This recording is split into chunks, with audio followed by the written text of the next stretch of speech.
New pictures tonight raising concerns about North Korea's nuclear activity ahead of a planned summit between President Trump and Lil Kim.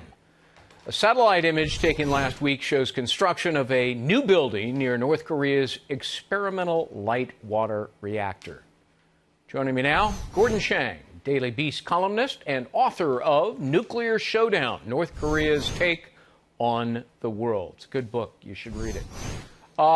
Thank you very much for being here. So, a few days ago, Lil Kim took a long train ride into Beijing to meet with the Chinese leadership. You think that's a fascinating development. Why? Well, first of all, it shows that the Chinese control the North Koreans. You know, for decades, the Chinese say, oh, no, we've got bad relations with Pyongyang. We're not responsible for what they do.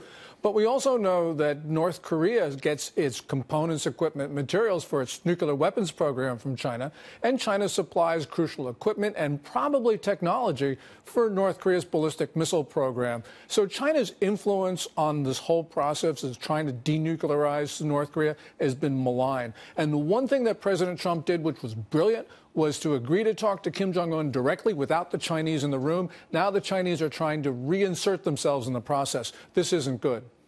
How do you see the summit unfolding in May if, in fact, it does take place between Kim Jong Un and President Trump?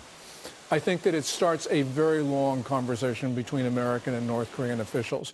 You know, the North Koreans don't want to do anything. They basically want to get us off the peninsula. And it's really up for President Trump to increase the sanctions on North Korea so they have no choice but to give up their weapons. We're a long way from that point. But of course, now the sanctions are working, but they need to work even more. And we probably have to go against the Chinese banks because they continue laundering money. To launder money for the North Koreans. We just got to get them out of the business. You know, we didn't allow Pablo Escobar to launder money through New York, but the Chinese are doing it today. I know you're a cautious and skeptical guy because you and I have had a lot of conversations about this.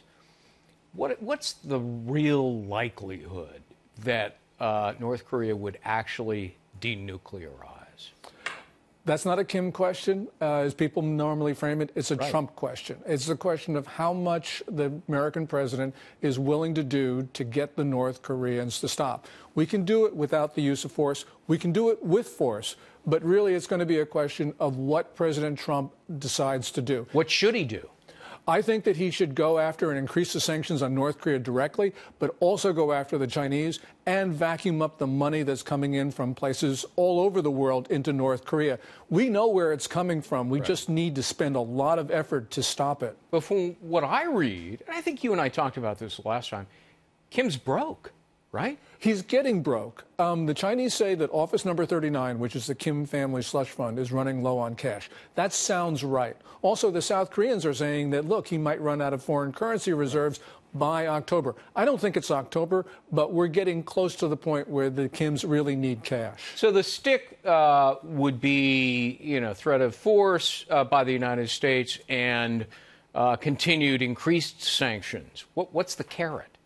Well, to me, the carrot is we don't kill you, essentially. I mean, this is where John Bolton and Mike Pompeo are really important because they reinforce the message that the United States might use force. Now, I don't think that we should at this stage because there's a lot of things we can do short of the use of force.